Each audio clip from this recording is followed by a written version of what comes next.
Hi, my name is Aya. You're watching Aya Reads, and I'm here to intro my vlog of reading Warrior Princess Assassin by Brigid Kemmerer. So this book, I just like 2 weeks ago decided that I was gonna read it and do a new releases vlog for it. I am very interested in it, but it's not one of my bigger new releases that I've been waiting for ever since it was announced. I honestly think that the only reason I'm reading it right away is because in August there weren't a lot of new releases that I was very excited about, and of the new releases, this one intrigued me the most. I've never read a Brigid Kemmerer, so this is gonna be my first one. I do own A Curse So Dark and Lonely, which I've not read yet, but that one was obviously very popular around the time it came out. Warrior Princess Assassin is gonna be her first adult romantasy, so I'm very excited about it. It's also polyamorous, which I'm also very excited about. So I am very hyped for this book. So without yapping too much, let's just cue to the vlog. Don't look at me. I look like a mess, but you know, it is what it is. I really wanted to update you on this book. Before I get started, the plan was to actually finish this book on Friday and to upload this video on Friday, but as I'm sure everybody watching already knows, Taylor Swift has announced her new album, and I got in a tiny bit of a reading slump because of it. All I want to do is watch people react to this news. All I want to do is look at Easter egg videos and read about theories people have. So yeah, I actually started this book at the time it came out, which was on Tuesday, August 12th. And right now it is actually Friday, August 15th. And I'm not that far in. I am on page 150, but I have been making a lot of progress today because I'm actually homesick from work today. I didn't feel well at all. Could not sleep yesterday. So here we are. I'm feeling a bit better. So good enough to read. And that's good because this book, especially like the last couple of chapters, I've just been intrigued, gooped and gagged and intrigued.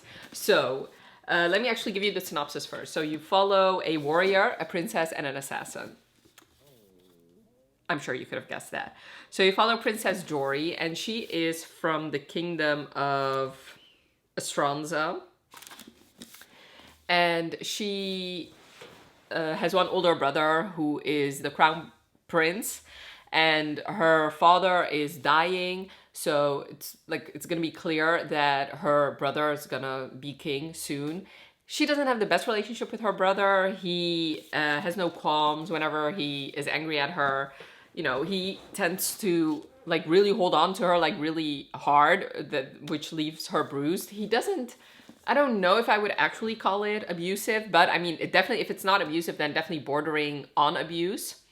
But like overall, he tends to like leave her alone. She has a best friend named Asher, who they grew up together. His mom was her mother's lady's maid, so her mom was the queen, of course, until one day her mom gets murdered and her lady's maid gets blamed for treason. So they kill Asher's mom and they exile Asher, and basically he becomes a slave, or they call it indentured servitude, but really it's slavery.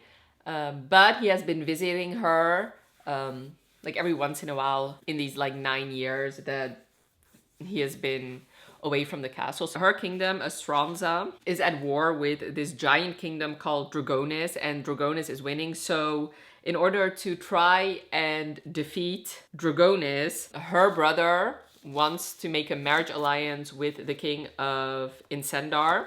So basically the deal is that Jory marries the king of Incendar. What her brother actually wanted was for him to marry the princess of Incendar, but the king refused. And the king has these powers. He can summon any flame to his hand, and he can wield that flame however he pleases. There's a secret that Jory's brother has been keeping, in that he doesn't have any magic, which obviously Jory knows. Jory doesn't have any magic. The only person in the royal line who has magic is their father, and he is dying. So if their father dies, that leaves the kingdom defenseless, which means they do need a marriage alliance with a kingdom with a king who does have powers, but of course the king doesn't know that because he thinks it's going to be like an equal exchange because his people are suffering. They don't really have any food to eat, and Jory's father has like weather magic or something, so their crops are very fertile. They can grow very well. So that is his reasoning for marrying the princess. The king, whose name is Maddox Chironan or Kai, he just accepts his fate. He doesn't want his sister to get married, so he just accepts that he's going to marry the princess. He doesn't think it's going to be a love marriage at all. When he sees her, however, he is intrigued by her because first time they meet, she's dressed up as this servant, and he is wary of her but also intrigued by her. A part of him thinks that she's a spy, but then another part of him is like intrigued by her. He thinks she's very beautiful, and like the interactions they have are pleasant. And in the beginning, while they're getting to know each other, both of them think, okay, maybe the preconceived notions they have of each other might not be true. Asher, the assassin, one day he gets tasked to kill both the king of Incendar and the princess of Estranza, Jory. And since Jory is his best friend, he goes and warns her because it seems like somebody from the royal family has ordered to kill Kai. And it seems like actually the king of Incendar, so Kai, has ordered to kill Jory. And if it's not him, then somebody very close to him who has power. And Asher, since Jory is his friend, goes to her and he's like, you know what, this is my order. If I don't kill you, somebody else will, so we're gonna flee together. Since Jory has gotten to know Kai, she doesn't want him to die, so she tells him, of course I'll go with you, but we have to take Kai with. And of course Kai is not willing to go with them willingly, so they end up kind of kidnapping him together. And that is basically where I left off. I am fucking enjoying it. Like, this is gonna be a polyamorous relationship between all three of them, which I'm so excited about. But I do have to say, I do feel like the guys have way more chemistry than either guy with her, and maybe that will change. But like, so for one, like, there was a scene that I will be thinking of the rest of the year where so this is when Asher has taken Kai captive, and so his hands are tied and his feet are tied, but Kai needs to go pee, so Asher has to help him by taking off his trousers, and that scene was so fucking hot. Oh my god, it was so hot. So far, I'm liking all three characters. Like, all of them have reason to not trust anybody else. Although, obviously, Jory and Asher, they do have a past. They are friends. But Jory doesn't really know. Like, Asher has not been honest to her about everything that has happened to him ever since he got exiled, basically. So, during slavery, since he is so very beautiful, he is basically, like, it seems like he has been used for sex. Like, not it seems like, it is clear. So that was hard to read. And in fact, it seemed like it happened recently too. So that's obviously horrifying to read. There are secrets that the king is keeping because, you know, he has this reputation of being this ruthless guy. Whereas so far, everything Jory learned about him doesn't seem like he's ruthless at all. So that is interesting to find out, like, why that rumor has started, why everybody thinks that about him. I have to say right now, if you love the Remnant Chronicles, then I think you're gonna love this. At least, obviously, I'm not done yet, but obviously that series was a love triangle with a princess, a prince, and an assassin. So, I mean, it has a similar premise, but if you wanted that story to turn into like a polyamorous relationship, then this is the book of your dreams. And honestly, this book made me want to read more romantasies, like romantasies, since, like I said, the couple I am most intrigued by are Asher and Kai. So definitely, if you have any recommendations for me, leave those down below. I've already looked some up. So yeah, they will definitely be added to my TBR. I so far like the world building. It is a simple world. It's only like 3 kingdoms, and that is also very similar to the Remnant Chronicles. Those were also like just 3 kingdoms. It makes it palatable. It makes it not so daunting.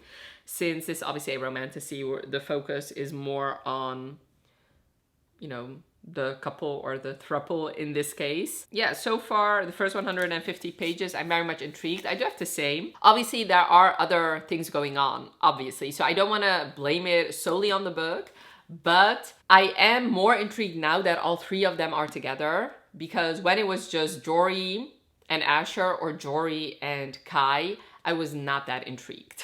So I just feel like I said, I feel like the guys have more chemistry together. And that is definitely like an enemies to lovers. And so far I'm just liking all the tropes. Like obviously this is a friends to lovers between Asher and Jory. It is like a arranged marriage between Jory and Kai. And it's an enemies to lovers or hate to love between Asher and Kai.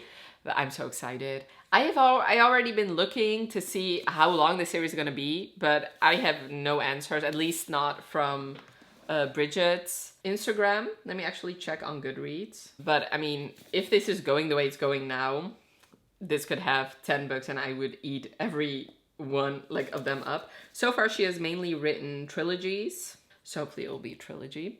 Also, I'm actually listening to this while reading it and I am enjoying that experience too. The narrators are Teddy Hamilton, Abigail Reno, and Aaron Shedlock.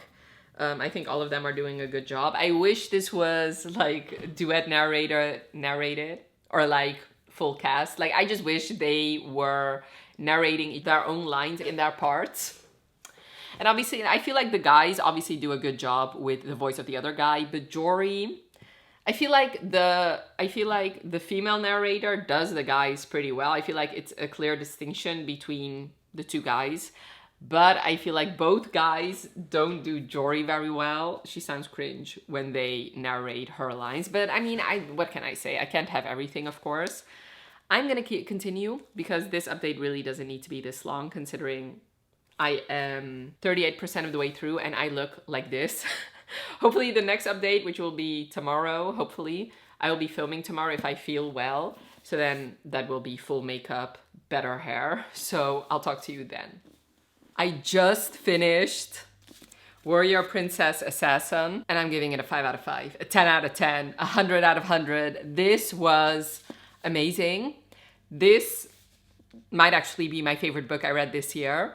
I will get back to you on that during one of my recent reads, but I fucking love this book. This was everything I wanted and more. You know, God really does have his favorites, and Jory is definitely one of them. To have both Kai and Asher,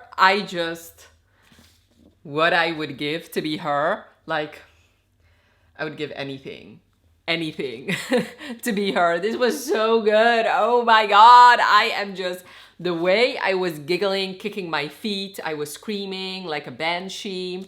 Like my feet kept kicking and kicking and kicking. Like, I don't know how many calories I've burned by kicking my feet because this book was amazing. I loved it. It was cute. It was sweet. It was sexy. Oh my God, was it sexy? Like there's 3 chapters in here that were amazing. I don't even know where to start. Okay, where do I start? Like I said in my first update, I do feel like Kai and Asher have more chemistry. But by the end of the book, I understand why this is a throuple. I feel like each and every person adds something unique. It just works as a throuple. Like, I feel like if this was just, like, based on the way this is written, obviously, if this was an MM romance, fancy romance, she would have to change a couple things, but it would still 100% work. But the way she's written it like this, Jory needed Asher to sometimes calm her down and to make her see reason, because I'm going to talk about Jory in a little bit here. Because if Asher wasn't there, this would be a mid-romantasy between Jory and Kai with a lot of misunderstandings, miscommunications, and just her flying off the handle without giving him the benefit of the doubt. Whereas Asher was there to make her see things in a different way, to make her think of things twice, I guess. And the other way around, the fact that Jory kept constantly standing up for Asher and protecting him, that is what paved the way for Kai and Asher to have something. Yeah, it was amazing. Like, like the only things that, and wasn't that I didn't like, whoa, look at me, I'm just so pale. let me just put it here. Okay, so the only thing that wasn't working too well for me was like the first, I guess 100 pages, not 100, like before, like the chapters before all of three of them are together. It wasn't that it was bad, obviously, but I just wasn't that intrigued. But the moment all three of them were together, I was sat and I left no crumbs. Okay, I ate this shit up. I wanted to know what was happening. I was rooting for them every step of the way. And I was just so entertained, okay? Another thing I really loved was the fact that you could love who you love and who you wanted to love and nobody batted an eye. So I am interested to see if we continue on in this series and the king of Incendar does end up with both of them, how people will react to that. But it's very normal for men to be with other men, at least from what I've read in this book. So I did enjoy all that. You know, the fact that it wasn't a thing. Like, when Kai realized that he found Asher attractive, he didn't think twice about that. And same goes for Asher. Obviously, Asher has more complicated feelings, but it's not because of the fact that Kai is a man. It's because of what Asher went through. So let's talk about Asher. Asher broke my fucking heart, okay? I just wanted to hold him and hug him and tell him everything was going to be all right. The fact that he was both frightened of, but also craved human touch, that just broke me. I just wanted to like tell him everything was gonna be all right, and I felt like she did a great job with him. He was a complicated character. Like, she made it clear what happened to him without dwelling too much on the actual details. And I just liked the fact that Kai likened him to like a wolf, like a frightened wolf that kind of craved touch. I liked like how Kai saw him, both him and Jory. I like that Asher sometimes was a brat too, and the way that Kai described both of them as chaotic, messy. But I don't know, I just liked like the different facets of Asher. Like, it wasn't just like, yes, he was broken in some ways, but he was also very competent. He was a very skilled fighter. And, you know, when it came to the love scene, you know, the fact that Jory was so inexperienced, and it was Asher kind of teaching her things. I really like that. So Jory. Jory, I had the most complicated feelings about, but I do have to say, I feel like while reading it, sometimes I was very frustrated with her, but I feel like it needed to be that way for it to kind of justify, not that it needs justification, but I feel like if Jory wasn't the way that she was, this didn't really need to be a love triangle, a throuple, like an MMF situation, because she sometimes was a hypocrite, in my opinion. Like, she did things that she would get, and then at the same time, she would be angry at Kai for doing the exact same things. Like, she would get angry at him for deceiving them, for example, when 5 minutes ago she did the exact same thing, or she would be angry at Kai for keeping secrets when she was doing that as well. I don't like those kind of FMCs. And I do like her, but I don't like those hypocritical FMCs. Like, you're doing something wrong. You cannot be angry at somebody else for doing the exact same things. The way that it almost felt like she was trying to find flaws in Kai just so that she could get angry or accuse him of being like the evil guy she always thought that he was. So that was infuriating. But then on the other hand, I did like the fact that she was willing to go to bat for everybody, basically. Like, when she actually sees injustice, she wants to fix it.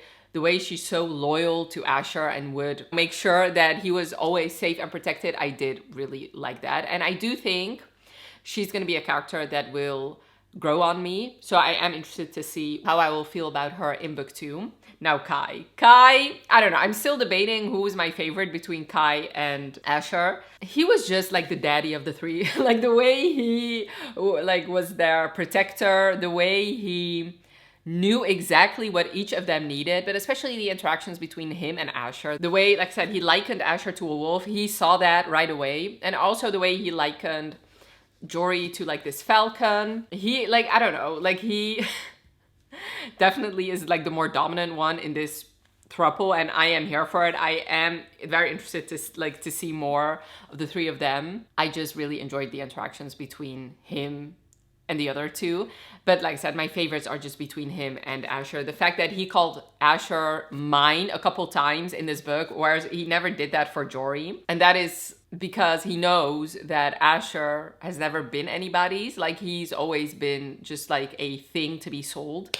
So for Kai to know what Asher needs and to give him that, I just admire that every step of the way. I feel like there's a lot of good tropes in here. There's several just one bed scene, there is a just one horse scene, and like I said, like, so I feel like she did the tension very, very well. Like I said, especially between the two guys, but like further on in the book, also between Jory and both men. And I think she did a amazing job with the smut in here. So there's like 3 full chapters of it like slowly building into something, and I just enjoyed every single second of it, I'm not gonna lie.